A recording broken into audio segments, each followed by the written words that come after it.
This is 1 year on. I'm Alison.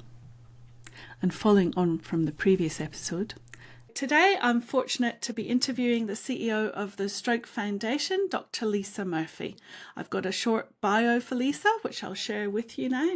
Dr. Lisa Murphy has been CEO of the Stroke Foundation Australia since April 2023. She has more than 25 years in medicine, general, emergency, anaesthesia and intensive care and health leadership. Lisa has also held senior roles at Kidney Health Australia and serves on several national and international stroke and chronic disease boards. Welcome, Lisa. It's great to speak with you again. Lovely to chat to you again. You may remember we were first in the same radio interview on 2CC on an August Sunday lunchtime spot during National Stroke Week in 2024, one of a very many that you would have done in that week. And yes, I do remember that one because I was sitting in the car while my son was playing soccer. So I've got an image of it in my head as we speak. Oh, well, I didn't sit in the car where my kids were playing sport, but I'm sure you do all sorts of conversations all over the place. We should start talking about the Stroke Foundation's mission. Can you tell us what that's all about? Yes. So in short, we work across the continuum of stroke, so prevention, treatment and recovery. So our mission is to prevent stroke, save lives and enhance recovery. But obviously it means a lot more than that. We really work towards fewer strokes, making sure that when people have a stroke that they get the best treatment and they get that in a really timely manner and it's evidence-based. And then for that recovery, it's all around making sure that supporting people to live their best possible life after stroke. So that kind of gives it more of a picture. Yeah, it's the whole continuum really, isn't it? Yeah, absolutely. So in terms of, say, a stroke survivor, what would you in the Stroke Foundation offer to those people? I know there's the stroke line because I had Rebecca who phoned me up about a month after my stroke and I received a folder with heaps of information, which was very helpful once I got over the shock and numbness of it all. You know, how does that actually, in terms of fit in with what you've just said before? Yes. So for somebody that's had a stroke, we're there right from the onset, really, in terms of supporting people. So we have a suite of resources called the My Stroke Journey resources, which we aim to get in the hands of absolutely everybody that's had a stroke, and people should be getting that in hospital. And it's a source that talks about stroke. It talks about what you need to do when you're discharged from hospital, but also that longer recovery stage. And it's got loads and loads of information in it. And that we also tailor for different communities. So we've got one for families who have children who've had a stroke. We've got one for Indigenous people. We've got 8 different languages. So, and it's written in a very accessible aphasia way. So we don't have a specific one for aphasia, but it's written with that audience in mind. So that's the first thing. And we do get that to about 85% of people. There's going to be people that get discharged on the weekend or on the stroke unit. And then on the back of that is the stroke line number. And as you said, Alison, that is a real touch point. So that's a service that's manned by health professionals. They're all wonderful. They're social workers, they're physios, they're speechies, and they've got a real depth of experience. So stroke line is a key touch point for people when they get discharged. And then a bit further on, we have our Stroke Foundation website that has specific platforms for survivors and carers. For example, Enable Me is a great source of peer-to-peer support and connection. Also, we've got specific young stroke resources and support, and also same for childhood stroke. So there's something there for everybody, and we really do try to tailor our information and support depending on people's needs. That's the thing, isn't it? Every stroke is different. And every need, I suppose, is different. And you've certainly explained a lot. And the Stroke Foundation seems to do everything. It's remarkable. What would you say the biggest needs for people are once they leave hospital and begin the long journey to recovery? Gosh, so many. And as you said, every stroke is different. First of all, you've got that different part of the brain that it's affected, so different things will be affected, but then individuals are different as well. Somebody's might have exactly the same bit of brain affected, but it affects them in different ways. I think the first part of that is being discharged from hospital is really like often for people, it's falling into a black hole. Everything has changed overnight. And not only are they coming to terms with the stroke, but there might be physical disabilities and disabilities of stroke.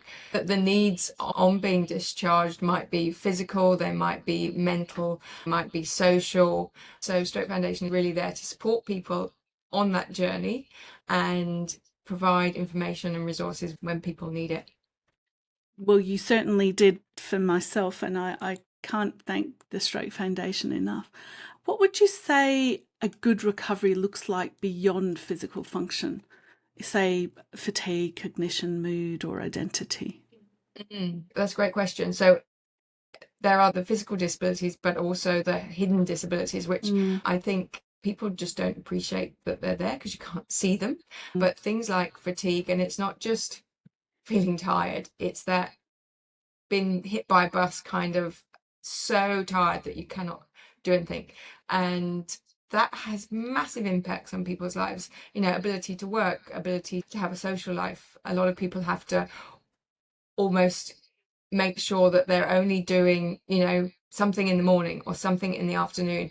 And that's something we're very aware of at Stroke Foundation as well, because we have quite a lot of our employees are survivors of stroke. So we have a room where there is a recumbent couch where you can go and have a lie down. And because it can happen at any time, you might have just had the best night's sleep ever, and then 10 minutes later, faced with this wave of fatigue. And I think that, the other challenges are those cognitive changes. So memory loss, changes in personality, and even things like mapping your way through how to go to the shops, for example, remembering that you have to take your keys, you have to bring your shopping bag, all of those sort of things. And then I think the other one, which is massive, is the mental health and well-being impacts of stroke. The percentage of people that have depression and anxiety after stroke is massive. It's not only because of the life-changing thing that is stroke, but also the impacts of the brain. So there's kind of two causes of the depression and anxiety related to stroke. So there are the physical things that are very obvious, but there's many, many hidden disabilities of stroke that I don't think people necessarily appreciate that haven't had a stroke. Funny, well, not funny, but it is interesting that you say that, because that has been my experience, unfortunately, because I didn't really have physical symptoms in any way whatsoever, and it's all been hidden. And in many ways, I think people have said to me, well, you look fine. But they don't see what's going on inside. No. And having to have that conversation, it is over and tricky. over again, it is tricky. And traumatizing as well. Well, I think you also touched on the bit about depression and mental health issues, and certainly somebody at the hospital, I think it was, had said to me, this is going to be an emotional journey for you. And at that point I was thinking, what on earth are they talking about? I had no idea that this would sort of whack me in the face, as you say, like a mag truck. And then I had a massive panic attack 2.5 weeks later. And that was really scary. Yeah. And I thought I was having another stroke. So that was really probably the worst day of my life, to cry for 4 hours straight and not know what was going on. And and it is actually really interesting that you can't actually function properly, and you just have to get your head around all this stuff, as well as deal with the actual physical or cognitive issues associated with the stroke. It's a massive, massive change to anyone's life. It's massive, and not just the individual, but the family, the community. Yeah. So how would you say we then ought to talk within society and about through the community, talk about prevention of stroke without making people feel blamed or shamed? Because I don't know what I did wrong, because no reason for my stroke can be found. So it's sort of like, well, she's not done the right thing. Well, I don't know what the right thing was to do. Yeah. Well, you were not to blame. No, nobody's to blame. And we talk about 80% of strokes being preventable and 20% aren't preventable, and particularly those in the younger. And that really one of the things that led us to change the vision of our organisation, which prior to this strategy was a world full of disability and suffering after stroke. But we did a lot of work with our community because the world free of didn't resonate and suffering didn't resonate either. So now our vision is fewer strokes, better outcomes, support and care for all. And that fewer strokes is all around the fact that you can't prevent all strokes.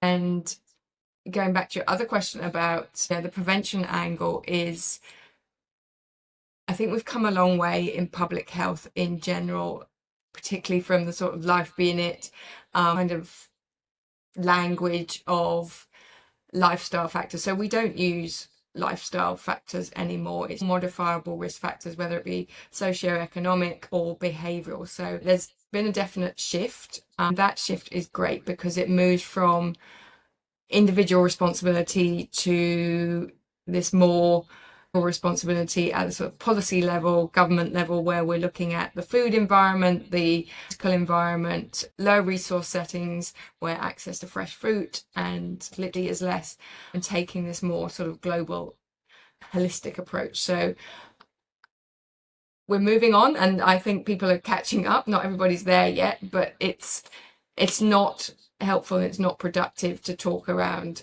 lifestyle factors and individual blame, because the picture is so much wider. Yes, there's things we can do as individuals to reduce our risk of stroke, but there is also so much more to that.